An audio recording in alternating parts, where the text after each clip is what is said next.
আপু আর দুলাভাই ধাক্কা দিয়ে বাসর ঘরের ভিতর প্রবেশ করালো। আমি ঢুকে নীলার দিকে তাকিয়ে যা দেখলাম তা বিশ্বাস করার মতো না। দেখি নীলা সিগারেট টানছে। নীলা বলল, জামাইবাবু, কি খবর? সামনে ইলেকশন, ভোট কিন্তু আমাকে দিতেই হবে। আমার মাথায় আকাশ ভেঙে পড়ল। এ আমি কি শুনছি? আমি বললাম, কি বললা তুমি? বলছি আমি নির্বাচন করছি, ভোট আমাকে দিতে হবে। তুমি নিশ্চয়ই মজা করছো। মজা করার কি আছে? আমি সত্যিই নির্বাচনে দাঁড়াচ্ছি। তুমি না এসব ছেড়ে দিয়েছো? এইসব তো করেছি তোকে বিয়ে করার জন্য। তোকে বিয়ে করে ফেলেছি, এখন আমাকে আর দেখে কে? আমি এখনো নীলার কথা বিশ্বাস করতে পারছি না, কিন্তু সিগারেট টানছে এটা সত্যি। লাস্ট কয়েকদিনের আচরণ সন্দেহজনক মনে হয়েছিল। তাহলে কি সত্যি নীলা আগের মতোই রয়ে গেছে? এখন রাস্তায় রাস্তায় ঘুরে বেড়াবে? নীলা বলল। কি রে, কি ভাবছিস? সিগারেট খাবি? নে ধর। আমি সিগারেটটা হাত থেকে নিয়ে ফেলে দিলাম। এই কাজ করার পর নীলার মুখটা রাগে লাল হয়ে যায়। বসা থেকে উঠে এসে আমাকে চড় মারল আর বলল, তোর কত বড় সাহস! তুই আমার হাত থেকে সিগারেট ফালাইয়া দিয়েছস। জানিস আমি কে? আমি এই এলাকার বড় আপু। তাড়াতাড়ি সিগারেট ধরিয়ে আমার মুখে দে। আমি তাড়াতাড়ি সিগারেট ধরিয়ে নীলার মুখে দিলাম। নীলা বলল, শোন, তুই তো বলেছিলি বিয়ে করতে। বিয়ে না করলে ভবিষ্যতে অন্ধকার, তাই আমি সেটাই করলাম। বিয়ে করলে তো স্বামীর কথা মানতে হবে, তাই এখন আমি তোমার স্বামী, তোমার আমার কথা মানতে হবে। মানবো না? কি করবি? অনেক কিছু। আমাকে কিছু করলে তোর হাত পা ভেঙে সারা জীবনের জন্য লুলা বানিয়ে দেব। আমি ভাবলাম নীলা এখন তার পাওয়ার দেখাচ্ছে, অহংকারে তার মাথা ঠিক নাই। আমি বললাম, শোনো, আমার বোধহয় তোমার মাথা ঠিক নাই, তোমার লম্বা একটা ঘুম দরকার। আমি সম্পূর্ণ ঠিক আছি। আমি যদি চেয়ারম্যান হই তাহলে কত মানুষ আমাদের সম্মান করবে, তাই না? আমার এত সম্মান দরকার নাই। তোমাদের প্রকৃত সম্মান কোথায় জানো? ওকে ওকে, আমি আর শুনতে চাই না। নীলা, তোমার কি হয়েছে? কি সুন্দর কথাবার্তা ছিল তোমার, কথার মধ্যে আলাদা একটা জাদু ছিল। হঠাৎ করে সব পাল্টে গেল। আমার বোধ হয় তোমার মাথা ঠিক নাই, এখন তোমার ঘুম দরকার। কি? আমার মাথা ঠিক নাই? এই বলে ঠাস করে আমাকে চড় মেরে দিল। ব্যথার কারণে কাঁদি নাই, কষ্টের কারণে চোখ দিয়ে পানি চলে আসলো। আমি নীলার পায়ে ধরে বললাম, নীলা আপু, তুমি আমাকে মেরে ফেলো, কিন্তু আমার মা বাবার সাথে কটু কথা আর খারাপ ব্যবহার করো না। ওকে, পা ছাড়। না, তুমি ওয়াদা করো। আমার কথার বিরুদ্ধে গেলে তাদের সাথে নরম ভাষায় কথা বলবা। ওকে, বলবো। আমি খেয়াল করলাম নীলার পায়ে ধরাতে নীলা কেমন যেন মোচড় দিয়ে উঠল। যতক্ষণ পায়ে ধরে রাখছিলাম ততক্ষণ বড় বড় শ্বাস নেয়। আমি পা ছেড়ে এক কোনায় গিয়ে বসলাম। কিছুক্ষণ কোনো কথা বললাম না। আমি বললাম, আমার ঘুমে ধরছে, আমি ঘুমিয়ে যাই। এইসব গয়না কে খুলবে? কেন, তোমার হাত আছে না? আমি একটা বালিশ আর খেতা নিয়ে নিচে শুয়ে পড়লাম। নীলা বলল, ওপরে শো। না, তোমার সাথে শুব না। কেন? চিন্তা ভাবনা করে দেখো। আমি এই বলে নিচে বিছানা করে শুয়ে পড়লাম। নিচে কার্পেট আছে, বালিশ আর খেতা দিয়ে শুয়ে পড়লাম। আপু দুলাভাই কম্বল দেয় নাই, ভাবছে আজ রাতে এমনিতেই গরম থাকবো, কম্বল লাগবে না।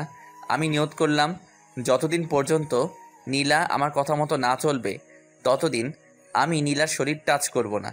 আর যদি বেশি বাড়াবাড়ি করে তাহলে অন্য ব্যবস্থা করব। ভাবছিলাম আজ নীলার 27 বছরের জীবনের একটা কষ্টের ইতি ঘটতে যাচ্ছে, কিন্তু না, সেই কষ্টটা আরও দীর্ঘমেয়াদী হলো। নীলার মুখটা আমার চোখে ভাসছে। মন চাচ্ছে এখন গিয়ে মনের ইচ্ছে মতো কিস করার জন্য, কিন্তু সেটা সম্ভব না। যেদিন পর্যন্ত আমার পায়ে ধরে মাপ না চাইবে ততদিন পর্যন্ত কোনো স্পর্শ নাই। যদি পরকীয়া করে করুক, পরদিন অন্য মেয়ে নিয়ে আসবো। যেহেতু 27 বছর কোনো পরকীয়া করে নাই, মনে হয় না সামনে করবে। এসব কথা ভাবতে ভাবতে কখন যে ঘুমিয়ে পড়লাম। সকালবেলা ঘুম থেকে উঠে দেখি নীলা পাশে আমাকে জড়িয়ে ধরে ঘুমিয়ে আছে বিছানার উপর। আমি সাথে সাথে উঠে পড়লাম। নীলা উঠে পড়ল আর বলল, কি হলো? উঠে পড়লি কেন? তোমাকে কে বলেছে আমার সাথে শুতে? আমার মন চাইছে তাই। থাকো তুমি তোমার মন নিয়ে। আমি চলে গেলাম ওয়াশরুমে। ওয়াশরুম থেকে বের হয়ে টেবিলে পড়াতে বসলাম। কিছুক্ষণ পড়লে মা ডাক দিল খেয়ে যেতে। খাইতে গেলাম। মা জিজ্ঞেস করলো, নীলা কই? আসে নাই? না। আসবো নে। মা আমার রুমে গেল, গিয়ে নীলাকে নিয়ে আসলো। আমি খাওয়া দাওয়া করে চলে গেলাম রুমে। একটা কথাও বললাম না, খেয়ে চলে আসলাম। বিছানায় শুয়ে মোবাইল টিপছি। নীলা চা আনলো আর বলল, এই নে চা। টেবিলে রাখো। নীলা টেবিলে রাখলো। নীলা বলল, আমি বাইরে যাব। যেখানে মনে চাই যাও, আমাকে জিজ্ঞেস করার কি আছে? দেখলাম নীলা রেডি হয়ে বাইরে চলে গেল। আমিও পিছে পিছে বের হলাম, কারণ সে আমার বউ। সবচেয়ে বড় কথা হলো আমি তাকে ভালোবাসি। নীলা এলাকার কয়েকজন ছেলের সাথে দেখা করলো, তাদের সাথে অনেকক্ষণ কথা বললো। আবার নীলা বাড়ির দিকে হাঁটা ধরলো। আমি দোকানে গিয়ে সিগারেট ধরাইলাম, খেয়ে বাসায় আসলাম। দেখি নীলা ঘর ঝাড়ু দিচ্ছে। আমি বিছানায় শুয়ে পড়লাম। নীলা আমার দিকে আর চোখে তাকাচ্ছে। দেখে আমি কিছু বলি কি না, কিন্তু না, আমি একটা কথাও বলবো না। যতদিন পর্যন্ত এসব না ছাড়বে, এভাবে মানসিক কষ্ট পেয়ে যাবে। ঝাড়ু দিয়ে আমার পাশে শুইল। আস্তে আস্তে নীলা একটা হাত আমার শরীরে রাখলো। আমি যত বিরক্ত আছে সব বিরক্ত নিয়ে নীলার দিকে তাকালাম। নীলা হাত সরিয়ে নিল। আমি উঠে কাপড় নিয়ে ওয়াশরুমে চলে আসলাম। ভাবলাম আমার কথা মানবে না, আবার আমার কাছ থেকে সুখের আশা করে। এত সোজা না দুনিয়াটা। আমি দেখলাম নীলার কয়েকটি কাপড় ভিজানো আছে, সেগুলো ধুয়ে দিলাম। আমি গোসল করে কাপড়গুলো নিয়ে ছাদে চলে গেলাম। ছাদে গিয়ে কাপড় নেড়ে আসলাম। এসে দেখি নীলা ওয়াশরুমে মনে হয় গোসল করছে। আমি টেবিলে বসে বই ঘাঁটছি। ভাবছি, এক রুমে দুই মানুষ, একজনের সাথে আরেকজন কথা বলে না। নীলা ওয়াশরুম থেকে গোসল করে বের হলো, নতুন এক শাড়ি পরে, যেটা দেখে আমার মাথা পুরো গরম হয়ে গেল। নীলা কাপড় নেড়ে বিছানায় বসে চুল আঁচড়াইতেছে, আর আমি লোভাতর দৃষ্টিতে নীলার দিকে তাকিয়ে রইলাম। তার কোমরের একাংশ দেখা যাচ্ছে। আমি কাশতে কাশতে বাথরুমে চলে গেলাম। আধা ঘন্টা পর বের হলাম। বের হয়ে দেখি জমিয়ে মার সাথে আড্ডা দিচ্ছে। দিনটা কেটে গেল, সারাদিন কেউ কারোর সাথে কথা বলি নাই। রাতের বেলা আমি পড়তেছি, নীলা শুয়ে শুয়ে মোবাইল টিপছে। কতক্ষণ পড়লাম জানি না। নীলা বলল, হয়েছে, আর পড়তে হবে না, এবার ঘুমা। তোমার বলা লাগবে না। আমি আস্তে আস্তে বিছানায় শুয়ে পড়লাম। নীলা আমার পাশে শুইল। আমি বললাম, নীলা, এসব নির্বাচন কি দরকার আছে? চলো আমরা নিজেরা সুন্দর একটা সংসার করি। দেখ, নির্বাচন সম্পর্কে আমাকে কিছু জিজ্ঞেস করবি না। ওইটা তো বাইরে, এখন তো আমরা দুজন একসাথে। এখনও তুমি আমার থেকে অনেক দূরে। এই বলে আমি বালিশ নিয়ে নিচে চলে আসলাম। আমি কি করব বুঝতে পারছি না। আজকে নীলাকে অনেক সুন্দরী দেখাচ্ছে। আমার মন বলছে, এমন একটা মেয়েকে আমার মন চাচ্ছিল। কেন জানি মনে হচ্ছে সে কাছে থেকেও অনেক দূরে। মা বাবা যদি জানতে পারে নীলা নির্বাচন করবে, তাহলে কি যে হবে আল্লাহ জানে। সবচেয়ে বেশি কষ্ট পাবে মা। এর আগে নীলাকে আটকাতে হবে। কেমন জানি একটা আওয়াজ আসছে, মনে হচ্ছে কেউ কাঁদছে। নীলা কাঁদছে, বুঝছি নীলা কষ্টে কাঁদছে। আমি বুঝতে পারছি না কি করব। নীলার কাছে গিয়ে নীলাকে সান্ত্বনা দিব? চাইলেই সম্ভব, কিন্তু না, আমি তা করছি না। কাঁদুক, ইচ্ছে মতো কাঁদুক, বুঝুক তার জীবনে আমি কতটা গুরুত্বপূর্ণ। অনেকক্ষণ হয়ে গেল, এখনও কাঁদছে। এখন আমার নিজেরও খারাপ লাগছে। আমি উঠে নীলার শরীরে হাত রেখে বললাম, নীলা। নীলা সাথে সাথে আমাকে জড়িয়ে ধরল। আমিও জড়িয়ে ধরলাম নীলাকে। দেখি নীলার চোখে পানি। আমি মুছে দিলাম। নীলার শ্বাস আমার মুখে আসছে। তার শরীর থেকে মিষ্টি একটা গন্ধ আসছে। আমি ভাবলাম আর আগানো যাবে না। আমি ঘুমের ভান করে সারা শরীর ভার ছেড়ে দিলাম বিছানায়। নীলা আমাকে জড়িয়ে ধরে ঘুমিয়ে পড়ল। তারপর আমিও ঘুমিয়ে পড়লাম। সকালবেলা উঠে দেখি নীলা আমাকে জড়িয়ে ধরে শুয়ে আছে। আমি উঠে আস্তে আস্তে ওয়াশরুমে চলে গেলাম। বের হয়ে দেখি নীলা উঠে গেছে। আমি পড়তে বসলাম। পড়ে খাওয়া দাওয়া করে ভার্সিটি চলে আসলাম। ভার্সিটির অনেকেই জানে না আমি যে বিয়ে করছি। আর আমি কারোর সাথে এতটা ক্লোজ না। আমার ফ্রেন্ড বলতে সবাই, আবার কেউ না। যে সময় যার কাজ লাগে। ভার্সিটি শেষ করে বাসায় আসলাম। এসে দেখি বাবা চলে এসেছে। আমি আমার রুমে গেলাম, দেখি নীলা বাসায় নেই। আমি মাকে জিজ্ঞেস করলাম, নীলা কোথায়? মা বলল আমি যাওয়ার সাথে সাথে বের হয়েছে, যে আর আসে নাই। বাবা আমাকে ডাকছে, আমি বাবার কাছে গেলাম। আব্বা বলল, মুরাদ, আমার চাকরির মেয়াদ শেষ হয়ে যাবে আগামী মাসে। ভালো হয়েছে। এখন কতদিন বিশ্রাম নেন? বিশ্রাম নিলে তোরা খাবি কি? তোরও তো কোনো চাকরির ব্যবস্থা হয় নাই। হুম। শোন, আমার মাথায় একটা বুদ্ধি এসেছে। তোর মার সাথে এ বিষয়ে কথা বলেছি। তোর মা হ্যাঁ বলেছে। কি? আমার চাকরির মেয়াদ শেষ হলে পেনশনের যে টাকাটা পাবো, সেটা দিয়ে আমি দেশের বাড়িতে একটা বাড়ি করি, আর বাজারে একটা দোকান নিয়ে বসি। আমরা তো সারা জীবন ভাড়াটিয়া থেকে গেছি। আমি ভাবলাম কথাটা খারাপ না। এদিকে আগামী মাস আসতে আর 6 দিন বাকি, আর নির্বাচন আসতে আর 2 মাস বাকি। নীলার বাবা আমাকে অনেক টাকা ক্যাশ দিয়েছে। আমি একটা টাকাও নিতে চাই নাই। খুশিতে আমাকে দিয়েছে নীলাকে বিয়ে করার জন্য। সেখান থেকে টাকা দিলে বাড়িতে একটা বাড়ি আর একটা ব্যবসা সুন্দর করে আসবে। আর এদিকে বাবা মাও জানবে না নীলা যে নির্বাচন করছে। আমিও লেগে যাব চাকরির খোঁজে। এসব কিছু চিন্তা করে বললাম, আপনার বুদ্ধিটা ভালো। আপনার পেনশনের টাকা দিয়ে হবে সব কিছু? দেখি হয় কিনা, না হলে ধার করতে হবে। ধার করা লাগবে না, শ্বশুর বাড়ি থেকে যে টাকা পেয়েছি সেটা দিয়ে হবে। ওকে। তোমার অফিসে চাকরির কোনো পোস্ট খালি আছে? না। তাহলে আমি আগামীকাল থেকে লেগে পড়ি চাকরির খোঁজে। তাই কর। আমি রুমে এসে ভাবতে লাগলাম নীলা কোথায় গেল। নীলার মার কাছে ফোন দিলাম। হ্যালো আম্মা, কেমন আছেন? ভালো বাবা, তুমি কেমন? ভালো। আম্মা, নীলা বলছিল বাড়ির কাছে এক বান্ধবীর বাসায় যাবে। সে কি আপনার এখানে এসেছে? না তো। ওকে, তাহলে বোধহয় এসে পড়বে। আমি ফোন কেটে দিলাম।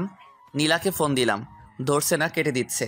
আমি কি করব বুঝে পাচ্ছি না। ঘর থেকে বের হব তাকে খোঁজার জন্য, অমনি নীলা ঘরে ঢুকলো। আমি কিছু বললাম না, আর বললে কি হবে, সে তো আমার কথা শুনবেই না। এরপরেও আমি জিজ্ঞেস করলাম, কোথায় গিয়েছিলে? বাড়িতে গিয়েছিলাম। ও, মিথ্যা কথা ভালোই বলতে পারো। যেখানে মনে চায় সেখানে যাব, তোকে বলতে হবে? এমন কথা শুনে আমার মেজাজ গরম হয়ে যায়। আমি কানে কানে গিয়ে বললাম, রাতে তাহলে কাঁদিস, তোর খবর আছে। দেখবো নে তুই কি করস। ওকে। মা নীলাকে ডাক দিল। নীলা চলে গেল। আমি একটু বাইরে বের হলাম। একটা চায়ের দোকানে গিয়ে সিগারেট নিলাম। কোথা থেকে জানি এক ছেলে এসে জিজ্ঞেস করলো, কি ভাই, কি খবর? এই তো আছি। তোমার আর বড় আপুর বলে বিয়ে হয়েছে? হুম। তুমি কি করে বড় আপুকে পটিয়ে বিয়ে করে ফেললে? আমার ভাবতেই অবাক লাগছে। আরে ভাই, কপালে আছে। সেটাই, তোমার বউ তো নির্বাচনে পাশ করব। সত্যি? তুমি জানো না, আজকে যে বক্তৃতা দিয়েছে অর্ধেকের বেশি মানুষ তার পক্ষে চলে এসেছে। তাই নাকি? ধুর ভাই, আপু আপনার কাছে কিছু বলে না? কোথায় বক্তব্য দিয়েছে? আপনি জানেন না, ওই সামনে মোড়ে। এত আয়োজন, এত কিছু, এসবের খরচ কে দিয়েছে? বড় আপু। হ্যাঁ ধুর ভাই, আপনি আমার কাছ থেকে চালাকি করে কথা জেনে নিচ্ছেন। আপু জানতে পারলে আমাকে মারবে। ধুরু ভাই, বসো। মামা বেনসন দাও তো। মামা এসে সিগারেট দিল। আমি বললাম, আমার একটা কাজ করতে পারবা? আপুর বিরুদ্ধে আমি কিচ্ছু করতে পারবো না। আরে বোকা, সে তো আমার বউ। আমি তার বিরুদ্ধে কি বলবো? শোনো, তুমি শুধু বলবা সামনে কোথাও কোনো জায়গায় তোমাদের বড় আপু বক্তব্য দেয়। কি করে বলবো? ফোন করে। ফ্লেক্সির টাকা। আমি 500 টাকা দিয়ে বললাম, এবার হবে। সাজিদ চলে যায়। আমি বাসায় আসি। এসে পড়তে বসলাম। দেখি নীলা খুব হাসি খুশি। রাতের খাবার খেয়ে আবার পড়তে বসলাম। আমি আর নীলা একটা কথা বলি না, কারণ এখনও নীলা আমার কথা শুনছে না।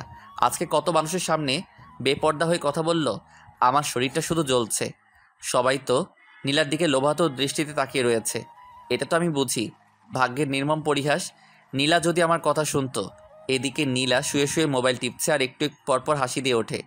আমি নীলাকে জিজ্ঞেস করলাম, নীলা, তুমি যে নির্বাচন করছো, এত টাকা কোথা থেকে? আমার জমানো টাকা। আর একটা টাকা খরচ করো না, এসব টাকা রেখে দাও, ভবিষ্যতে দেখবে তোমার সন্তানের জন্য অনেক কাজে লাগবে।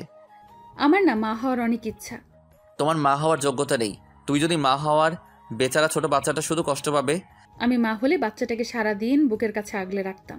শুনছি তুমি বলে নির্বাচনে জিতবে, আর এদিক দিয়ে যদি তুমি মা হও তাহলে কি হবে? তুমি সারাদিন কাজে এখানে সেখানে ঘুরে বেড়াবে, আর এদিকে বাচ্চাটা তোমার বুকের এক ফোঁটা দুধের জন্য কান্না করবে। আমি এসব দেখতে পারবো না। আমি মা হলে সারাদিন তাকে বুকে আগলে রাখতাম।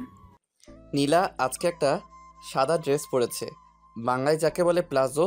আর যেহেতু নীলা শুয়ে আছে, তাই নীলার হাঁটু অবধি প্লাজো উঠে আছে। নীলার এই সুন্দর পা দেখে আমার অবস্থা খারাপ। আমি আস্তে আস্তে কাছে গেলাম, গিয়ে নীলার পাটা ঢেকে দিলাম। আমি বললাম, নীলা, আমি তোমাকে অনেক ভালোবাসি। আমিও তোকে অনেক ভালোবাসি। তাহলে তুমি আমার কথা শুনছো না কেন? আমি একটা প্ল্যান হাতে নিয়েছি, সেই প্ল্যানটা আমি যে করেই হোক কমপ্লিট করব। নীলা, তুমি কেন বুঝছো না?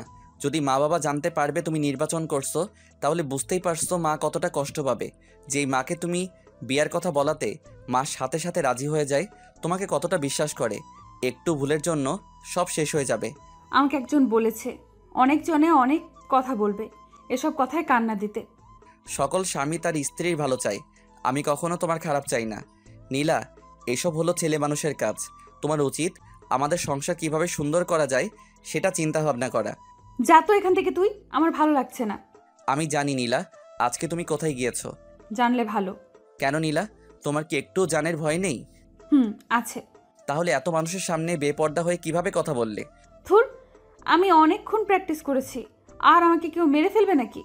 তুমি একা একা চলো, আমার ভয় করে। তাহলে তুই আমার সাথে চল। নীলা, তুমি আমাকে ভালোবাসো? হুম। যদি আমি তোমাকে ছেড়ে চলে যাই তাহলে তুমি কষ্ট পাবে না? ছেড়ে যাবে মানে? যেখানে যাস সেখান থেকে তোকে বের করে আনবো। নীলার এমন কথা শুনে আমার চোখ দিয়ে পানি পড়ছে। এ কি, তুই কাঁদতেছিস দেখি? তোমার কথা শুনে কাঁদছি। তোর কষ্টটা বল। হয়তো তোমার সুখের দিনে আমি থাকবো না, আর আমার সুখের দিনে তুমি থাকবে না। কেন? ইস নীলা, তুমি যদি আমার কথা বুঝতে আমি তোমার সাথে না থাকতে পারলেও তোমার ছায়া হয়ে থাকবো। মানে? মানে বুঝতে হবে না, এখন ঘুমাও। আমি বালিশ নিয়ে নিচে আসবো। নীলা বলল, উপরে শো, নিচে অনেক ঠান্ডা। ওকে। আমি নীলার উল্টো দিকে মুখ ফিরে শুয়ে রইলাম। ঘুম আসছে, ঘুমিয়ে পড়লাম। নীলার যে করেই হোক নির্বাচন দাঁড়াবে এবং পাশ করে ও নিজের নাম সারা দেশে ছড়িয়ে দিবে। এখন যদি যে কোনো বাধা সে উপেক্ষা করবে, রাস্তাঘাটে হাঁটলে কত সম্মান করবে মানুষ। মুরাদের আবদার নীলা বুঝতে পারে, কিন্তু নীলাকে নির্বাচনে দাঁড়াতেই হবে। নীলা ভাবছে নীলা নির্বাচনে পাশ করলে মুরাদ দেখবে তার কত সম্মান। তার আগে যেভাবেই হোক তাকে টিকে থাকতে হবে। নীলা আবার ভাবে সে কোনো ভুল করছে না তো, কিন্তু লোকের সমর্থনে সব ভুলে যায় নীলা। নীলা বুঝতে পারছে মুরাদ খুব কষ্ট পেয়েছে। মনে মনে নীলা ভাবে আর মাত্র 2টা মাস, তারপর দেখতে পাবে তোমার আর কোনো কষ্ট থাকবে না। নীলারও ঘুম পাচ্ছে। নীলা জানে এখন মুরাদের শরীরে হাত দিলে মুরাদ রাগ করবে, তাই নীলা মুরাদের শরীর ঘেঁষে ঘুমানোর চেষ্টা করলো। আস্তে আস্তে নীলা মুরাদের শরীর জড়িয়ে ধরলো। শেষমেশ মুরাদকে জড়িয়ে ধরে ঘুমিয়ে পড়ল। সকালবেলা ঘুম থেকে উঠে দেখে মুরাদ পড়ছে। নীলা অনিচ্ছা সত্ত্বেও কেন জানি পিছন থেকে জড়িয়ে ধরলো। মুরাদও নীলার হাতটা নিয়ে নীলার হাতে চুমু খেলো। আর কিছুক্ষণ পর নীলা ওয়াশরুমে চলে আসলো। একেবারে গোসল করে বের হলো। ছাদে কাপড় নাড়তে যাবে। 3 তলা থেকে 4 তলায় উঠলো। 4 তলায় এক মহিলার কাণ্ড দেখে নীলা থমকে যায়।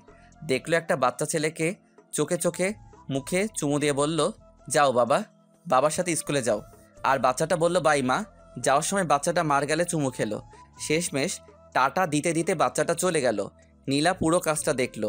দীর্ঘ একটা শ্বাস ফেলে মনে মনে বলল, ইস, আমার যদি এরকম একটা বাচ্চা থাকতো। পেটের দিকে হাত দিয়ে পেটের মধ্যে হাত বুলিয়ে দেয় নীলা। মুরাদ, তুই কেন বুঝতে পারস না আমার মনের কথা? আমাকে একটা বাচ্চা দে, কসম করে বলছি তার কোনো কষ্ট আমি হতে দিব না। নীলা আবার ভাবে মুরাদ হয়তো ঠিকই বলছে, এইসব তো ছেলে মানুষের কাজ। আমার কাজ তো ঘরের ভিতর। আমি 2টা-3টা বাচ্চা নিয়ে সুখের ঘর করব। নীলা নিচে এসে দেখলো মুরাদ কলেজে চলে গেল। নীলা নিয়ত করে ফেলেছে এসব বাদ দিয়ে মুরাদের কথা মতো চলবে। নীলা ঘর থেকে বের হলো অফিসে গিয়ে নিজের পদ বাতিল করতে। বাসা থেকে বের হয়ে হাঁটা ধরলো।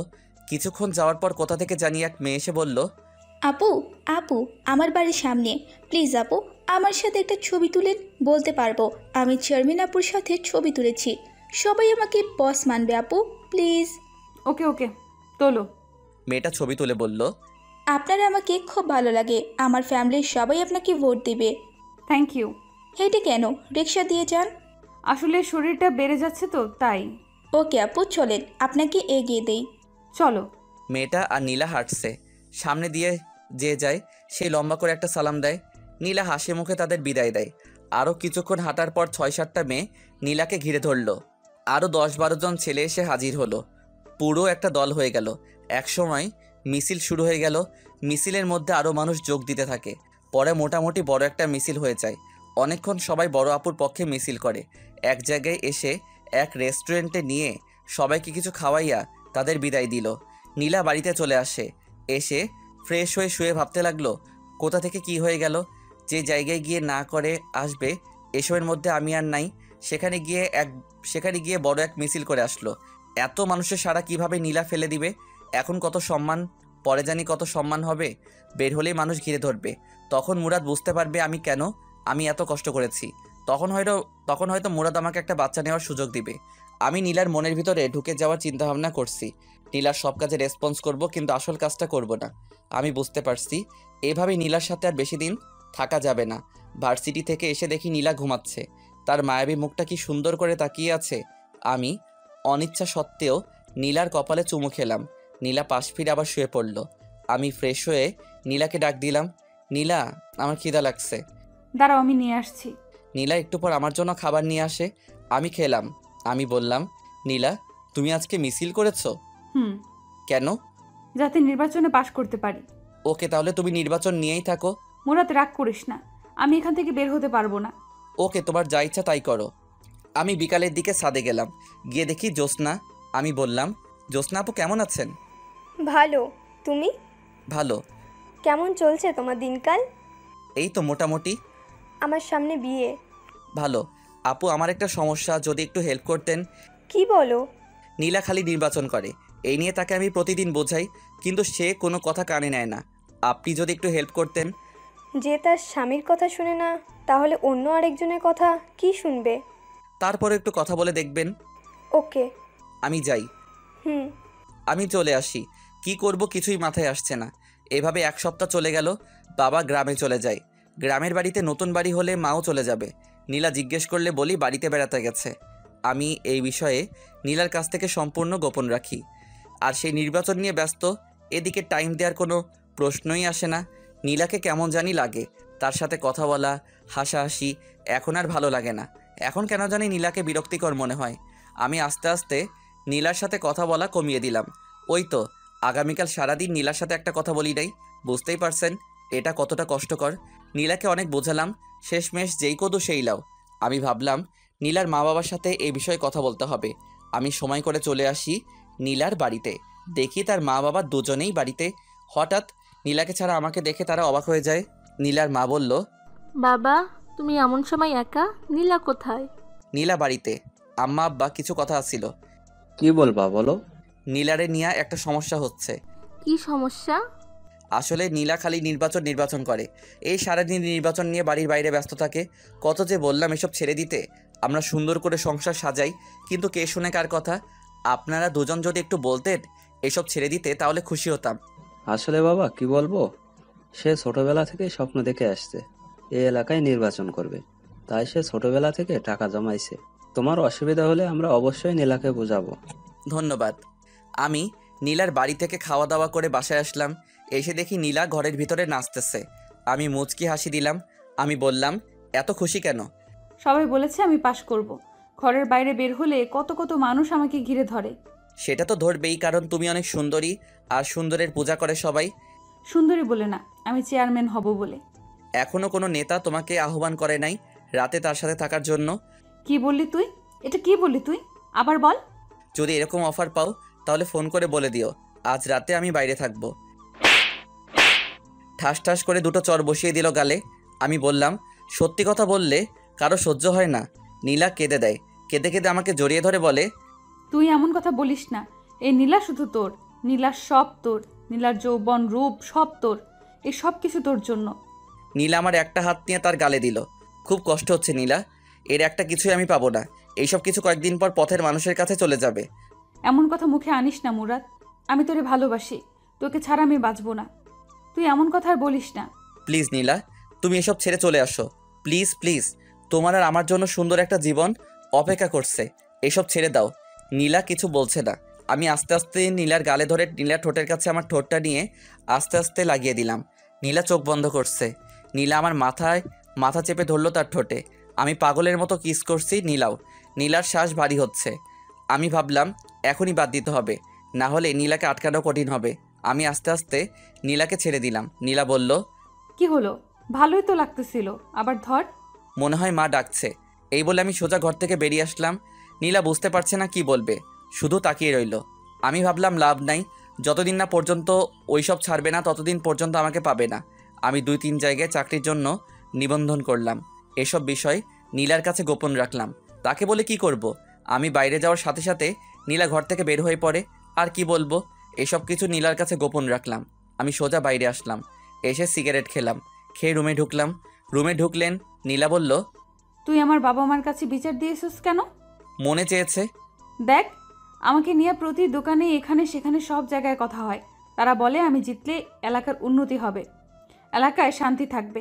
সব মানুষের কথা আমি কি করে ফেলতে পারি? আমি ছাড়তে পারবো না। ভালো, তোমার যদি মনে চাই করো, মনে থাকে যেন।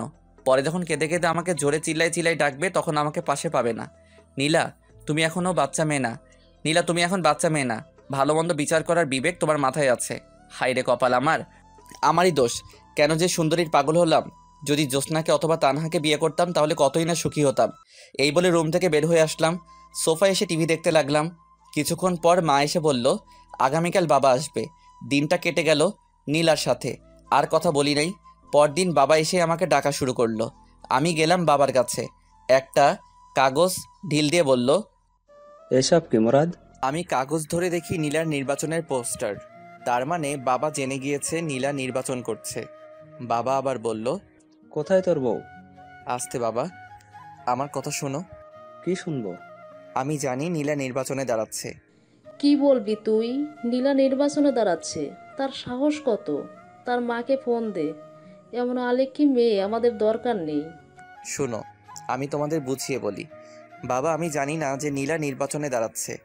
বাসরাতে সে আমাকে বলে, তখন যা হওয়ার হয়ে গেছে, এখন তো আর কিছু করার নাই। আমি নীলাকে অনেক বোঝালাম, কিন্তু কে শুনে কার কথা। আব্বা মা যা হওয়ার হয়ে গেছে, তোমরা কোনো টেনশন করো না, আমি বিষয়টি দেখছি। তোর বউ যেন আমার সামনে না পড়ে। ওকে, আমি দেখছি। আমি চলে আসলাম, দেখি নীলা চুপচাপ বসে আছে আর আমার দিকে আর চোখে তাকাচ্ছে। আমি হাসি মুখে বললাম, তোমাকে কিছু বলবো না, তোমার যা মনে চাই করো। নীলা কিছু বলল না। আমি চুপচাপ বেলকনিতে গিয়ে বাইরে তাকিয়ে রইলাম। নীলা আমার পাশে এসে দাঁড়ালো আর বলল, তোকে আমি কষ্ট দিতে চাইনি মুরাদ। আমার কষ্ট তো কিছুই না, মা আর বাবা অনেক দুঃখ পেয়েছে তোমার এই অপ্রত্যাশিত কাজে। সরি। সরি বলে কি লাভ? সরি বললে কি আর তুমি এসব থেকে ফিরে আসবে? তুমি তো বুঝতে পারছো না, সবাই তোমাকে কি সম্মান করবে। বলবে দেখো দেখো চেয়ারম্যানের জামাই। সব ছেলেরা তোমাকে দেখে হিংসা করবে। নীলা, তুমি এখনো ছোট রয়ে গেছো। আমার জায়গায় যদি অন্য কেউ থাকতো, তাহলে এতদিনে কি চেয়ারম্যান হয়ে যেতে। আমি যে ভালো সেজন্য তোমাকে বাধা দিচ্ছি। শুনো, এখন তুমি গিয়ে আমার মার কাছে আর বাবার কাছে মাপ চাইবা, বলবা আর আমি নির্বাচনে দাঁড়াচ্ছি না। বলবো না। বলবা না? না না না। আমি আমার হাত উঠাইলাম চর দিতে, কিন্তু কোনো এক টানে আর পারলাম না চর মারতে। নীলা বলল, মারলি না চর, দেখতাম তোর কত সাহস। এখন যদি আমি একটা ফোন করি তাহলে শত শত ছেলে চলে আসবে। আমি চাইলে তোকে মেরে বুড়িগঙ্গা নদীতে ফেলে দিতে পারি। আমি মোবাইল দিয়ে বললাম, এই নাও, এখন তোমার ছেলেদেরকে ফোন দাও, তারা আসুক, এসে আমাকে মেরে বুড়িগঙ্গায় ভাসাই দিক। তুই কি ভাবছিস আমি পারবো না? তুমি আবার না পারতে পারো। আমি কানে কানে গিয়ে বললাম, পারলে করে দেখা। আমি সেখান থেকে চলে আসলাম। আমার আর ভালো লাগছে না। এখন থেকে আর নীলার সাথেই শুব না। আজ 1 সপ্তাহ হলো নীলার সাথে শুই না। আমি আমার মতো, নীলার মতো। এদিকে আমার চাকরির ইন্টারভিউর জন্য কল আসলো। এদিকে বাবা মা চলে গেল গ্রামের বাড়িতে। যাওয়ার আগে নীলাকে কয়েকবার বললাম বাবা মার কাছে মাফ চাইতে, কিন্তু কে শুনে কার কথা। এখন আমি আর নীলা একা। আমি ইন্টারভিউ দিলাম। আমার আগের রেজাল্ট ভালো ছিল বলে চাকরিটা হয়ে গেল, কিন্তু সমস্যা একটাই, বাসা থেকে অনেক দূরে। আমি সকালে যাই, বিকালে আসি। নীলা ভাবে আমি ভার্সিটিতে যাই। কিছুদিন পর সন্ধ্যার সময় বাসায় ঢুকলাম, দেখি নীলা আর 5 জন ছেলে, 1 জন মেয়ে বসে আড্ডা দিচ্ছে। তাদের একজনের হাতে সিগারেট, নীলাও সিগারেট খাচ্ছে। আমি ঘরে ঢুকলে নীলা বলল, এ হলো আমার স্বামী মুরাদ। মাঝখান থেকে একজন ছেলে বলে উঠল, বড় আপু, আপনি বিয়ে করে ফেলেছেন? আমরা তো জানি না। আসলে সবই কপাল। আর মুরাদ কিন্তু খুব ভালো ছেলে, কেউ তার সাথে বেয়াদবি করবি না। ওকে আপু আমাদের কাজটা বুঝিয়ে দেন। নীলা আমাকে বলল, মুরাদ তুই একটু ঘরে যা। ওকে। আমার মাথা পুরো গরম হয়ে আছে, কিছু বলবো না তাকে। আমি ভাবলাম এভাবে আর চলতে পারে না। আরে, আমার তো একটা সম্মান আছে। চেয়ারম্যান হওয়ার পর সবাই বলবে, দেখো দেখো চেয়ারম্যানের জামাই, কিন্তু সেটা বলবে টিটকারি করে। ভাবলাম আজ নীলাকে শেষবারের মতো বলবো, তারপর অন্য কোনো রাস্তা দেখতে হবে। নীলা তাদের সাথে কথা বলে অনেকক্ষণ। এই ফাঁকে আমি তাদের জন্য হালকা নাস্তা নিয়ে যাই। নীলার অহংকারে শেষ নাই। নীলা তাদের ছোটোখাটো মিটিং শেষ করলো। আমি পড়তে বসলাম। রাতে খাওয়ার জন্য নীলা আমার জন্য বাইরে খাবার আনে, আমি খেলাম। ভাবলাম আজ একসাথে শুই। আমি শুলাম তাড়াতাড়ি, কারণ সকালে অফিসে যেতে হবে। দেখি নীলা মোবাইল টিপছে। আমি বললাম, নীলা, বলো। মোবাইল রাখো। ওকে বলো। নীলা, তোমার নির্বাচন আর কতদিন আছে? আর মাত্র 15 দিন। ভালো, তোমাকে শেষবার ওয়ার্নিং দিচ্ছি। তুমি কি এখান থেকে বের হতে পারবে? না, কতবার বলবো? তাহলে শোনো, এসব ছেলে ফেলে নিয়ে ফ্ল্যাটে আসবা না। কেন? আমি না করছি তাই। ওকে, তোমার যা ইচ্ছা। আমি বিছানায় শুয়ে ঘুমিয়ে পড়লাম। পরদিন সকালে উঠে গেলাম অফিসে। অফিস শেষ করে অফিসের আশেপাশে বাসা খুঁজতে লাগলাম। নীলার মুরাদের একই ঘ্যান ঘ্যান, আর ভালো লাগে না। প্রতিদিন একই বিষয় নিয়ে কথা বলে। ভালো হয়েছে তার বাবা মা চলে গেছে, না হলে কত বাধার সম্মুখীন হতে হতো। মুরাদকে নীলা অনেক ভালোবাসে, সেজন্য নীলা এত অসম্মানের পরেও মুরাদের কাছে পড়ে রয়েছে। কিন্তু নীলা বুঝতে পারছে না মুরাদের কি হয়েছে। কিছুদিন ধরে মুরাদ নীলার সাথে খুব ভালো ব্যবহার করছে, খুব হাসি খুশি। সব কাজে রেসপন্স। নীলা বুঝতে পারলো মুরাদ তাহলে এতদিনে সব কিছু বুঝতে পারছে। ওই তো সেদিন নীলার মিটিং করে আসতে দেরি হয়েছিল। মুরাদ এগিয়ে গিয়ে নীলাকে নিয়ে আসে। শীত বলে দুজন এক চাদরের ভিতরে একজন আরেকজনকে জড়িয়ে ধরে বাসায় আসে, যা দেখে নীলার খুব ভালো লাগে। এই মাসে শেষ কয়েকদিন নীলা মুরাদকে জড়িয়ে ধরে ঘুমায়। মুরাদের প্রতি নীলার ভালোবাসা অনেক বেড়ে যায়। কিন্তু এসব কিছু রীতি ঘটল ওই দিন দুপুরে। ঘুম থেকে উঠে দেখলো মুরাদের বই কাপড় চোপড় কিছুই নেই, আর টেবিলের উপর একটা চিঠি পেল। নীলা উঠে পুরো রুম দেখলো, তেমন কিছুই নেই। কয়েকটা বই আর কিছু কাপড় চোপড় পরে আছে, সেগুলো পুরাতন। আলমারি খুলে দেখলো মুরাদের কিছুই নেই। তাহলে কি মুরাদ চলে গেল কোথায়? নীলা জোরে জোরে মুরাদ বলে ডাক দিল, তার শব্দই আবার ফিরে আসলো। পুরো ফ্ল্যাট চেক করলো, প্রয়োজনীয় সব কিছু আছে। নীলা আস্তে আস্তে চিঠির কাছে আসলো। নীলার বুকটা কাঁপছে। মুরাদ কি চলে গেছে? আগে মোবাইল নিয়ে কল করলো মুরাদের নাম্বারে, ফোন বন্ধ। এবার চিঠির কাছে এসে চিঠি হাতে নিল কাঁপা কাঁপা হাতে। চিঠি খুলে পড়তে লাগলো। চিঠিতে লেখা আছে, নীলা, আমি কোনো চিঠি লিখছি না যাতে পরে উত্তর দিতে না পারো। নীলা, একটা কথা তো জানো, স্বাধীনতা অর্জন করার চেয়ে রক্ষা করা কঠিন। আমার ক্ষেত্রে সেটাই হয়েছে। আমি তোমাকে খুব ভালোবেসে ফেলেছিলাম, কিন্তু সেটা ধরে রাখতে পারিনি। নীলা, আমি তোমার সাথে মোটামুটি অনেক সময় কাটিয়েছি। নীলা, তুমি যখন বলতে আমি কোথাও চলে গেলে আমাকে যেখান থেকে পারো ধরে নিয়ে আনবে, তখন আমার খুব অহংকার হতো। আনলে আবার কি হবে? আমার একই কথা, নির্বাচন করো না। সেরকম কথা তোমাকে শুনতে আর হবে না। আমি চলে গেলাম। এখন তুমি নির্বাচনে বেশি ফোকাস করতে পারবে। দোয়া করি নির্বাচনে পাশ করে এলাকার উন্নতি করতে পারো। সবাই একটা চেয়ারম্যান থেকে এটাই আশা করে, আর সবসময় গরিব দুঃখীদের পাশে থাকবে। দেখবে তুমি ভালো একটা চেয়ারম্যান হতে পারবে। নীলা, আমি দুঃখিত, আমি ভালো একটা স্বামী হতে পারিনি। তোমার কথায় রাজি হতে পারিনি। তোমার সামনে জীবন পড়ে রয়েছে। ভালো একটা ছেলেকে বিয়ে করে মা হওয়ার স্বপ্ন দেখো। খুব ইচ্ছে ছিল বাবা হওয়ার, কিন্তু সেটা হলো না। নীলা, আমি তোমাকে ছেড়ে অনেক দূরে চলে এসেছি। আমার খোঁজে তুমি বের হয়েও না, কারণ তুমি আমাকে খুঁজে পাবে না। আমি পিছনের সকল পথ বন্ধ করে দিয়েছি। তুমি জেনে খুশি হবে আমি একটা চাকরি পাইছি। তোমার অন্তরে কি ছিল সেটা আমি আদৌ চিন্তা করে বের করতে পারিনি। শেষ কয়েকদিন তোমার সাথে ভালো ব্যবহার করেছি, কারণ তুমি যাতে বুঝতে পারো তোমার জীবনে আমি কতটুকু গুরুত্বপূর্ণ ছিলাম। কিন্তু তুমি সময় থাকতে গুরুত্ব দাওনি। নীলা, তুমি যদি আমার কথা শুনতে তাহলে হয়তো পৃথিবীর একমাত্র সুখী সংসার আমরা হতাম। নীলা, তুমি চেয়ারম্যান হতে চাও সেটা বিয়ের আগে বলতে, তাহলে আমি তোমাকে বিয়েই করতাম না, কারণ আমি সিম্পল একটা সুখের সংসার দেখতাম। এখন বুঝতে পারছি বড় লোকেরা বড় লোকের ঘরেই মানায়, গরিব গরিবের ঘরে মানায়। বড়লোক যখন গরিবের ঘরে যায় তখন শুরু হয় সমস্যা। সেটা হয়েছে তোমার আর আমার মাঝে।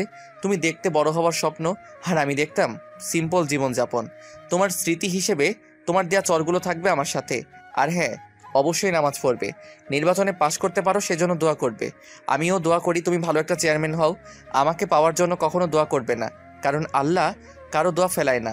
সর্বশেষ বলবো তুমি ভালো একটা স্বামী নাও, মা হওয়ার স্বপ্ন দেখো, আর ভালো একটা চেয়ারম্যান হওয়ার চেষ্টা করো। আর তোমার বাবার দেয়া টাকাগুলো আমার বালিশের নিচে আছে। আসসালামু আলাইকুম নীলা, আমার বউ, আমার ভালোবাসা, সারা জীবন সুখে থেকো। নীলার চোখের পানি চিঠির অনেকখানি ভিজে গেছে। নীলা কি করবে বুঝতে পারছে না। এখন কেমন যেন একা একা লাগছে। আরেকবার নীলার মনে হচ্ছে ভালোই হয়েছে, খালি খালি সারাক্ষণ গ্যাং গ্যাং করতো। নীলা আস্তে আস্তে চোখের পানি মুছলো, বিছানায় এলিয়ে চিন্তা করতে লাগলো, এখন আমি কি করব? বাড়িতে চলে যাব? বালিশের তলে হাত দিয়ে দেখে টাকা, অনেক টাকা। নীলার কেমন যেন ভয় ভয় করছে। নীলা একা এই বাসায় থাকতে পারবে না। মুরাদ বলছে চাকরি পেয়েছে, কোথায় পেয়েছে সেটা জানতে হবে। সেটা জানতে পারলে তার ঠিকানা বের করা যাবে। নীলা পুরো ফ্ল্যাট খুঁজলো, এরকম কিছুই পেল না। নীলার মনে হলো কে জানি দরজায় টোকা দিচ্ছে। খুলে দেখে জ্যোৎস্না। জ্যোৎস্নাকে দেখে নীলা হাউমাউ করে কেঁদে উঠল, আর জ্যোৎস্নাকে জড়িয়ে ধরল। জ্যোৎস্না বলল, নীলা, কাঁদছিস কেন? আর মুরাদ কোথায়? চলে গেছে আমাকে ছেড়ে। সেটা তো তোর জন্য ভালো হয়েছে। এখন তুই শান্তি মতো তুই নির্বাচন করতে পারবি, আর তোকে কেউ বাধাই দিবে না। না না, এ হতে পারে না। সেজন্য মুরাদ আমাকে ছেড়ে চলে যাবে? আমি তোকে আগেই বলেছি মুরাদের কথা মতো চল। কিন্তু সে চলে যাবে কেন? তুই তার কথা 16 কণা শুনিস নাই। তুই যদি তার কথা মতো চলতি, ইস, তোর জায়গায় যদি আমি থাকতাম তাহলে আমি কোনো কথার অবাধ্য হতাম না। এখন আমি কি করব? তাকে ছাড়া কিভাবে থাকবো? তোর যেটা প্রাপ্য সেটাই পেয়েছিস। তাকে আমি ভালোবাসি। এমন ছেলেও পাওয়া যায় বউয়ের কারণে বাড়ি থেকে চলে যায়? আমি তাকে ছাড়া থাকতে পারবো না। তাকে আমি অনেক কষ্ট দিয়েছি। আল্লাহ, তুমি তাকে আমার কাছে ফিরিয়ে দাও। শুন, সে মনে হয় আর আসবে না। তুই এখানে থাকতে পারবি না।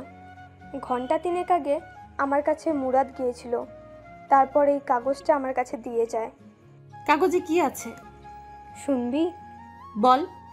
জ্যোৎস্না আপু, তুমি আমার একটা কাজ করে দিও। আমি চলে যাচ্ছি নীলাকে ছেড়ে।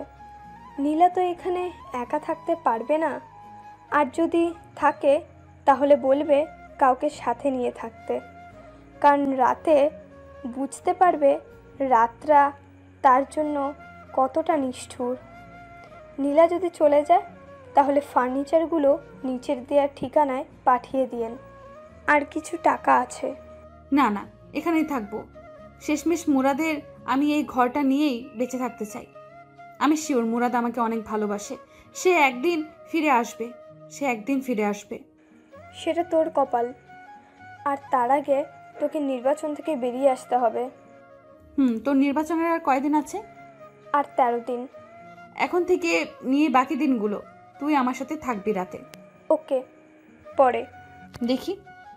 আমি যাই, মনে হয় মা ডাকছে। একটু পর একেবারে চলে আসিস। ওকে। জ্যোৎস্না চলে গেলে নীলা ফুপিয়ে কাঁদতে লাগলো। ভাগ্যের জোরে অফিসের পাশে একটা ব্যাচেলর ফ্ল্যাট পেয়ে যাই, সেখানে উঠি। ভাবলাম আজ সব কিছু সমাপ্তি হলো। নীলাকে ভালো লাগতো, কিন্তু নীলার নির্বাচন ভালো লাগতো না। আমি যে রুমে সিট নিলাম সেই রুমে আরও 2 জন আছে। তারা 2 জন চাকরিজীবী, তাই আমাদের ফাইজলামা করার কোনো প্রশ্নই আসে না। যাই হোক, পরদিন সকালে অফিসে গেলাম। আমার মুখ থেকে হাসি নামক শব্দটি উধাও হয়ে গেছে। অধিকাংশ সময় আমি নীলাকে নিয়ে চিন্তা করি, ফেলে এসেছি, আবার কোনো ভুল করিনি তো? যদি কোনো অঘটন ঘটিয়ে ফেলে? কিছু ভালো লাগছে না। অফিসে কত মানুষ হাসাহাসি করে, আমি সারাক্ষণ আমার কাজ নিয়ে ব্যস্ত থাকি। সারাক্ষণ নীলার মুখটা সামনে ভাসে। অফিসের ম্যানেজার সবাইকে ডাক দিল, আমিও গেলাম। আমি গিয়ে পিছনে এক কোণায় দাঁড়িয়ে রইলাম। এক একজনকে এক এক কাজ দিয়ে বিদায় করছে ম্যাডাম। সবার পরে আমার সিরিয়াল আসলো। মেয়েটা আমার থেকে মনে হয় 3 বছরের ছোট। ছোট হলে কি হবে, বস তো বসই। আমাকে আমার কাজ দিলে আমিও চলে আসি। সারাক্ষণ নীলার মুখটা সামনে ভাসে। অফিসের ম্যানেজার সবাইকে ডাক দিল, আমিও গেলাম। আমি গিয়ে পিছনে এক কোণায় দাঁড়িয়ে রইলাম। এক একজনকে এক এক কাজ দিয়ে বিদায় করছে ম্যাডাম। সবার পরে আমার সিরিয়াল আসলো। মেয়েটা আমার থেকে মনে হয় 3 বছরের ছোট। ছোট হলে কি হবে, বস তো বসই। আমাকে আমার কাজ দিলে আমিও চলে আসি। অফিসে কত মেয়ে, সারাক্ষণ নীলার কথা মনে পড়ে। নীলা এখন কি করছে? মনে হয় কাঁদছে, আবার মনে হয় সে তো এখন খুশিতে নাচছে, কারণ তাকে বাধা দেওয়ায় আর কেউ নেই।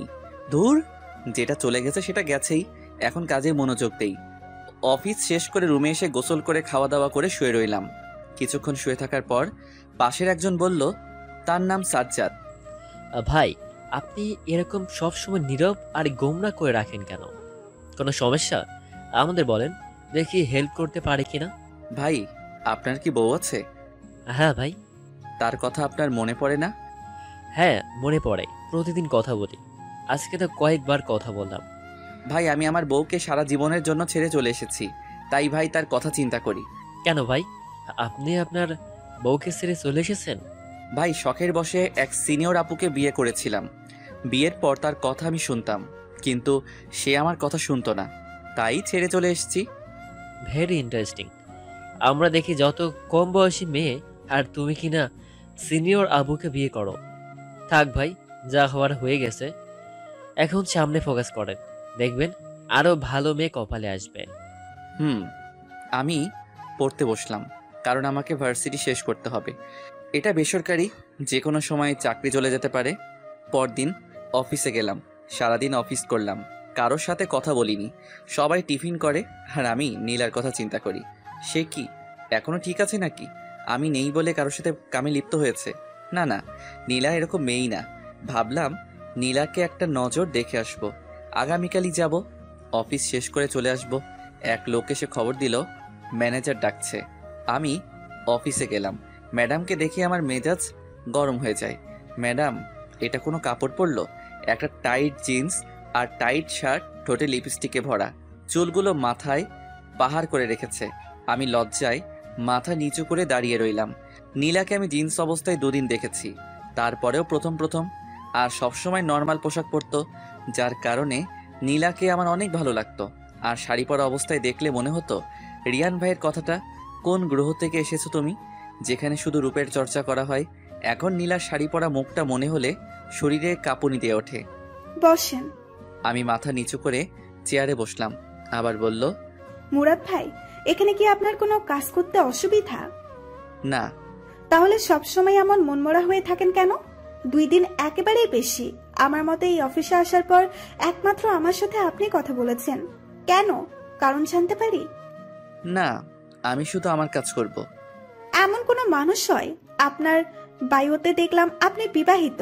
আপনার ওয়াইফের সাথে কোনো সমস্যা হয়েছে? সেরকমই ধরতে পারেন। এটা কোনো সমস্যা হলো? সেজন্য আপনি যাওয়ার সময় তার সবচেয়ে বেশি পছন্দের জিনিসটি নিয়ে যাবেন, দেখবেন সব ঠিক হয়ে যাবে। আমি চলে আসলাম। হিসেব করে দেখলাম নির্বাচনের আর মাত্র কয়েকদিন বাকি। পরদিন অফিস বন্ধ, তাই সময় করে রাতে এলাকায় আসলাম, যাতে কেউ না চিনতে পারে। শীতের রাত, মুখে মাফলার জ্যাকেট বেঁধে, সাথে মাথায় ক্যাপ দিয়ে রাস্তায় হাঁটছি। হাঁটতে হাঁটতে বাসার সামনে গেলাম। বাসার নিচে দাঁড়িয়ে আর চোখে বেলকনিতে তাকাচ্ছি। দেখি বাতি জ্বালানো, তার মানে নীলা এখানেই আছে। সে কি কাঁদছে নাকি হাসছে সেটা যদি দেখে যেতে পারতাম। অপেক্ষা করি, যদি বেলকনিতে আসে। বেশি অপেক্ষা করতে হলো না, না চাওয়ার চেয়ে বেশি পেয়ে গেলাম, যেটা দেখে নীলার আসল মুখোশ উন্মোচন হয়ে গেল। দেখি 3 জন ছেলে আর 4 জন মেয়ের সাথে নীলা হাসতে হাসতে বের হচ্ছে, যেটা দেখার জন্য আমি মোটেও প্রস্তুত ছিলাম না। আমি ভাবলাম আমার ধারণা সব ভুল। আমি ভাবছিলাম নীলা বোধহয় মন খারাপ করে বসে আছে, কিন্তু না, নীলার মতো নির্বাচনের কাজ করছে। থাকুক সে তার নির্বাচন নিয়ে, আমি থাকি আমার মতো। আর নীলার চিন্তা মাথায় আনবো না, এলাকার নাম মুখে নিব না। আমি মন খারাপ করে বাসায় চলে আসলাম। সারা রাত ঘুম নাই। কি করব? আমি নীলাকে ছেড়ে চলে আসলাম, অথচ আমি বেশি কষ্ট পাচ্ছি। আর এদিকে নীলা খুশিতে শেষ। শখের বসে গিয়েছিলাম সিনিয়র মেয়েকে বিয়ে করতে, আবার সে বলে এলাকার ডন।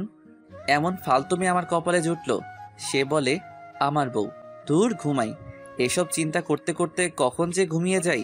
এদিকে নীলা কাঁদতে কাঁদতে চোখ ফুলিয়ে ফেলেছে, কারণ মুরাদকে ছাড়া নীলার এক মুহূর্ত ভালো লাগে না। সারাদিন ঘরে নীলা একা, কিছু ভালো লাগে না, খাওয়া দাওয়া ঠিকমতো করে না। এখন নীলা মুরাদের অভাব হাড়ে হাড়ে টের পাচ্ছে। 2 দিন ধরে নীলা নির্বাচনের কোনো কাজে যাচ্ছে না, কারণ তার মন ভালো না। কি বলবে গিয়ে নীলা? ওই দিন রাতে নীলাকে তার সাথের লোকেরা দাওয়াত দিল। নীলা বলে দিয়েছে আসতে পারবে না, কিন্তু হলো কি, রাতে কয়েকজন বাসায় এসে হাজির। তাদের জোড়াজড়িতে নীলা তাদের সাথে গেল। সেখান থেকে এসে জ্যোৎস্নাকে কল দিল। জ্যোৎস্না আসলো। রাতে জ্যোৎস্নার সাথে ঘুমাই। 2 জন শোয়ার পর জ্যোৎস্না বলল, এসব তুই ছাড়বি? এসব ছাড়লে দেখ মুরাদ হয়তো তোর কাছে ফিরেও আসতে পারে। সত্যি মুরাদ আবার আমার কাছে ফিরে আসবে? যখন শুনবে তুই আর নির্বাচনে দাঁড়াচ্ছিস না, তখন বুঝতে পারবে তুই মুরাদের কথা শুনেছিস। কি করে বুঝবো? সে কি এই দেশে আছে নাকি নাকি নতুন বিয়ে করে ফেলেছে? এই বলে নীলা কেঁদে দিল। নীলা, কাঁদিস না, তার জন্য দোয়া করবেন, সে যেন ভালো থাকে। দেখবি একদিন ঠিকই আল্লাহ তোদের দুজনকে মিলিয়ে দিবে। নীলা ফুপিয়ে ফুপিয়ে কাঁদছে আর মোবাইল থেকে ছবি বের করে মুরাদকে দেখছে। এসব দেখতে দেখতে কখন যে ঘুমিয়ে যায়। সকালে উঠে নীলা নামাজ পড়ে আল্লাহর কাছে অনেক কান্নাকাটি করে মুরাদকে ফিরিয়ে দেওয়ার জন্য। আমি পরদিন অফিসে যাই। গতকাল থেকে আজকে আমার মনটা বেশি খারাপ। অফিস শেষ করে চলে আসব, একজন এসে বলে গেল ম্যাডাম ডাকছে। আমি ম্যাডামের অফিসে গিয়ে মাথা নিচু করে দাঁড়িয়ে রইলাম। বসেন। আমি আস্তে আস্তে বসলাম। এখন আপনি আমার সামনে হাসি দিবেন। পারবো না। দেন বলছি, না হলে আপনার চাকরি নট। আমি হাসি দেওয়ার চেষ্টা করলাম, কিন্তু হাসির বদলে ফুপিয়ে ফুপিয়ে কান্না শুরু করলাম। এটা কি হলো? আমি বললাম হাসতে আর আপনি কিনা কাঁদছেন। প্লিজ কাঁদবেন না, প্লিজ। এই নেন টিস্যু নিয়ে আমি চোখ মুছলাম। ম্যাডাম বলল, এক্স্যাক্টলি আপনি আপনার সমস্যা আমাকে খুলে বলবেন? আপনার ওয়াইফ কি মারা গেছে? না, তবে বেঁচে থেকেও আমার সাথে নেই। আমি বুঝছি, যান, আপনাকে কিছুদিন ছুটি দিলাম, বউকে নিয়ে কোথাও হতে ঘুরে আসুন। আমি চলে আসলাম, কিন্তু পরের দিন আমি অফিসে যাই। ম্যাডাম অবাক হয়ে যায়, কিন্তু কিছু বলল না। আমি হিসেব করলাম নীলার নির্বাচন হতে আর সপ্তাহ 7 দিন আছে। কিছু ভালো লাগছে না, কেন জানি মন চাচ্ছে নীলাকে আরেকটা নজর দেখতে। দূর আমার বেহায়া মনে, আমি আর নীলার কথা মনে আনবো না। ভাবলাম আরেকটা বার দেখেই আসি, এটাই শেষ। পরদিন রেডি হয়ে রাতে বের হলাম। কিছুক্ষণ জার্নি করার পর এলাকায় পা রাখলাম। আমার উদ্দেশ্য বাসায় নিচে দাঁড়িয়ে তার হাসি মুখটা দেখে চলে আসবো। বাসার কাছে চলে আসলাম, এমন সময় একটা নারী চিৎকার আসছে। আমি আস্তে আস্তে হেঁটে আরও কাছে গেলাম। চিৎকার চেনা চেনা লাগছে। কাছে গিয়ে দেখি নীলা। আমার সারা শরীরে একটা হিমশীতল স্রোত বয়ে গেল। দেখি 4 জন ছেলে নীলাকে ঘিরে ধরেছে। একজন বলছে, তুই নির্বাচন করবি, শালিকে ধর, তোর নির্বাচনের স্বাদ মিটিয়ে দেই। ভাবলাম তারা বিপক্ষ দলের কেউ। একজন ছেলে নীলার দিকে আগাচ্ছে। আমি বুঝতে পারছি না নীলাকে তারা কি করবে। দেখি ওনা টান দিয়ে সরিয়ে দিতে চাইলো। আমার মাথায় রক্ত উঠে গেল। ভাগ্যবশত আমার পাশে একটা বেলচা ছিল। আমি মুখটা ভালো করে ঢেকে নিলাম যাতে নীল না বুঝতে পারে। বেলচা নিয়ে আগালাম। যেহেতু চারদিকে অন্ধকার, তাই একদিক থেকে উদয় হয়ে যে নীলার ওড়না দিয়ে টান দিল, তার পিঠে গিয়ে আঘাত করলাম। শালা জোরে এক চিৎকার দিয়ে নিচে শুয়ে পড়ল। আমি আবার অন্ধকারে চলে গেলাম। আমি তাদের দেখছি, কিন্তু তারা আমাকে দেখছে না। তারা সতর্ক হয়ে গেল। আমি জায়গা পরিবর্তন করে আরেকটার পিছনে গিয়ে তার পায়ে আঘাত করলাম। সেও চিৎকার করে শুয়ে পড়ল। আমি আবার অন্ধকারে চলে গেলাম। আমি আবার জায়গা পরিবর্তন করে আরেকটার পিছনে গিয়ে তার ঘাড়ে আঘাত করলাম। সেও শুয়ে চিৎকার করতে লাগলো, ও মা গো, ও মা, ও মা গো। আমি অন্ধকারে চলে গেলাম। যেহেতু শীতের রাত, কুয়াশা কিছুই দেখা যায় না। আবার রাত। আরেক হালা চিৎকার করে বলছে, শালা কিরে তুই, সাহস থাকলে সামনে আয়। আমি আস্তে আস্তে পা টিপে তার পিছনে গিয়ে দাঁড়ালাম। শেষমেশ সে বুঝতে পারে, কিন্তু ততক্ষণে আমার হাত রেডি। সে ঘুরে আর আমি তার কানে নিচে নরম জায়গায় ঘুষি চালালাম। সে দাঁড়ানো থেকে অজ্ঞান হয়ে ডাইরেক্ট রাস্তায় পড়ল। একজনকেও মাথায় আঘাত করলাম না, যদি মারা যায়। আমি আবার অন্ধকারে চলে গেলাম। বাকি 3 জন তাকে উঠিয়ে দৌড়। তারা চলে গেলে আমি নীলার সামনে প্রকাশ হলাম। তার সামনে বেলচা ঢিল দিয়ে রাস্তায় ফেলে ঘুরিয়ে উল্টো হয়ে হাঁটা ধরলাম। কিন্তু নীলার চালাক চোখ আমাকে চিনতে পারে। নীলা আমাকে ডাক দিল, মুরাদ, মুরাদ। এবার অনেক জোরে, কিন্তু আমি আমার মতো হাঁটছি। নীলা কাঁদে আর ডেকেই যাচ্ছে, মুরাদ, মুরাদ, আমার কথা শোনো। কিন্তু আমি আমার হাঁটা থামালাম না, কারণ পিছনে ফেরার টাইম নেই। আস্তে আস্তে নীলার মুরাদ, মুরাদ ডাক মিলিয়ে গেল। আমি আমার গন্তব্যের দিকে রওনা দিলাম। মুরাদ ডাক ডেকেই যাচ্ছে নীলা, কিন্তু কে শুনে কার কথা। নীলা বাসায় এসে বিছানায় শুয়ে কাঁদতে লাগলো। কাঁদছে আর বলছে, আমি কি দোষ করছিলাম? কেন তুই আমাকে এত বড় শাস্তি দিচ্ছস? কে জানি দরজায় টোকা দিল। খুলে দেখে জ্যোৎস্না। জ্যোৎস্নাকে দেখে হাউমাউ করে কেঁদে উঠল। বলল, মুরাদ ছিল ওটা। মুরাদ আমার কাছে আসছিল, আমাকে শয়তানগুলোর হাত থেকে রক্ষা করেছে। কোথায় সে? কই? কখন দেখছিস? আমাকে বুঝিয়ে বল। আমি ডাক্তারের দোকান থেকে আসছিলাম ওষুধ নিয়ে। তখন 4 জন ছেলে আমাকে ঘিরে ধরলো। আমি জোরে জোরে চিৎকার করতে লাগলাম। তখন কোথা থেকে জানি এক ছেলে তাদের মাইর দিল। ছেলের মায়ের সামলাতে না পেরে তারা চলে যায়। আমি ভালো করে খেয়াল করে দেখি ওটা মুরাদ। আমি কতবার যে ডাকলাম মুরাদ, মুরাদ বলে, কিন্তু সে আসলো না। আবার কাঁদা শুরু করলো নীলা। জ্যোৎস্না নীলাকে সান্ত্বনা দিতে লাগলো, দেখছিস, মুরাদ সারাক্ষণ তোর উপর চোখ রাখছে। তুই ভালো করে চল। আমি যে কাঁদছি কষ্টে, সে কি শুনতে পাচ্ছে না? হয়তো। আর কাঁদিস না, ঘুমা, দেখবি সব ঠিক হয়ে যাবে। নীলা শুয়ে পড়ল। শুয়ে ভাবতে লাগলো, নীলা, মুরাদ আমার আশেপাশেই আছে। আমি যদি মুরাদের কথা মতো চলি, হয়তো মুরাদ আবার আমার কাছে ফিরে আসবে। আমি সেটাই করব। নীলা বুঝতে পারছে ঘরের মধ্যে ছেলে মানুষের কি দরকার। এখন নীলা বুঝতে পারে এসব নির্বাচন হলো ছেলে মানুষের জন্য, মেয়েদের জন্য হলো ঘর। যখন মেয়ে ছেলের জায়গায় যায়, তখনই শুরু হয় ঝামেলা। আর আমি মুরাদকে ছাড়া কিছু কল্পনা করতে পারি না। মুরাদ আমার সব। এসব চিন্তা করতে করতে নীলা ঘুমিয়ে যায়। পরদিন ওঠে। এভাবে 5 দিন চলে যায়। নির্বাচনের আর 2 দিন আছে, কিন্তু মুরাদ আর আসে না। শেষমেশ নীলা নির্বাচন থেকে অব্যাহতি নেয়, কারণ তার দরকার মুরাদকে। আর নির্বাচন না করলে মুরাদ আসবে। মুরাদকে নিয়ে নীলা বাকিটা জীবন পার করে দিতে চায়। আজ 5 দিন হয়ে গেল। আমি ওই দিনের ঘটনা ভুলতে পারছি না।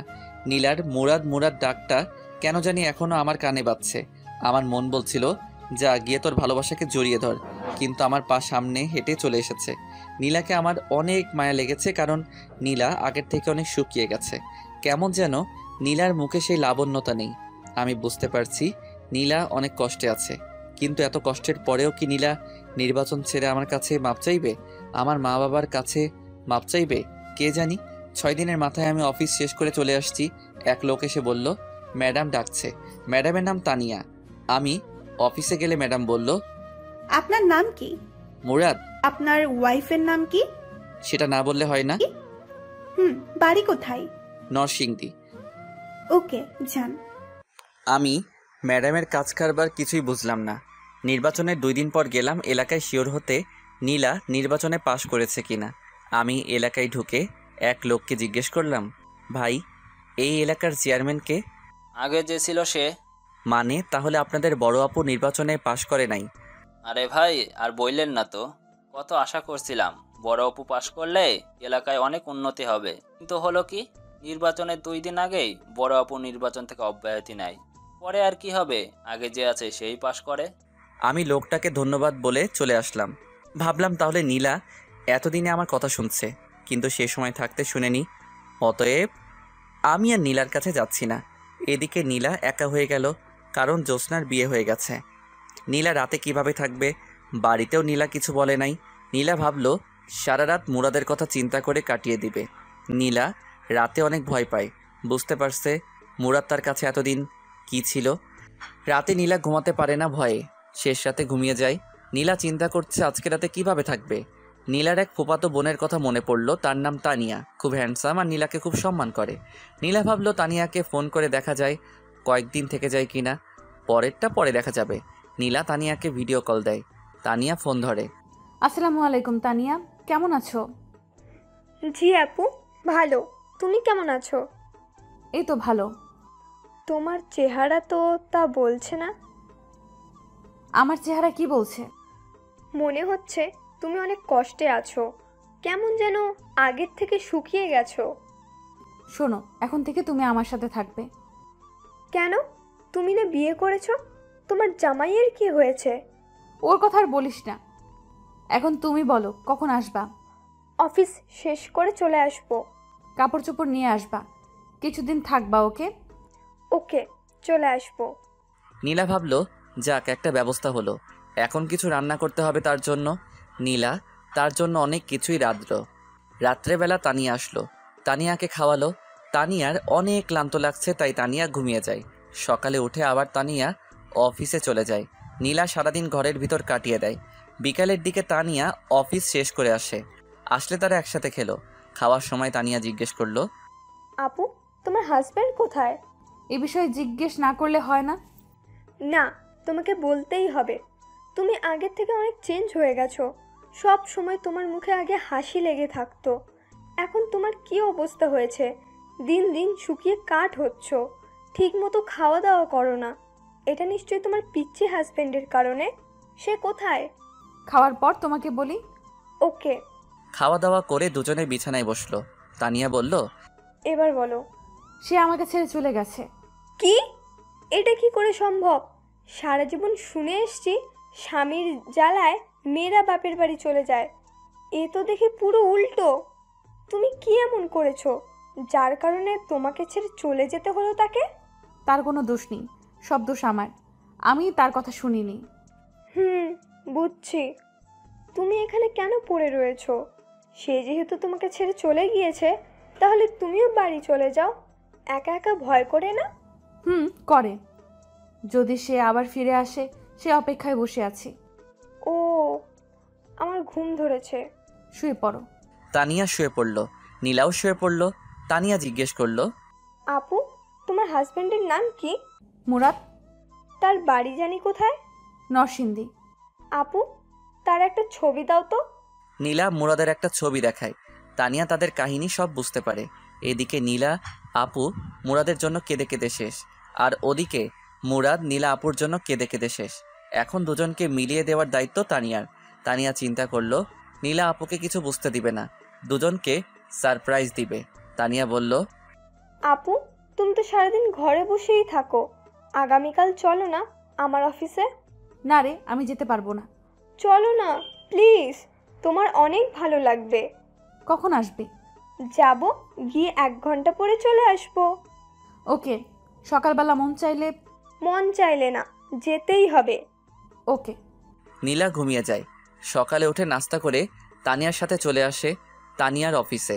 গিয়ে তানিয়া যে অফিসে বসে কাজ করে সেখানে গিয়ে বসলো। তানিয়া বলল, আপু তুমি একটু বসো, আমি আসছি। ওকে, তাড়াতাড়ি চলে আসিস।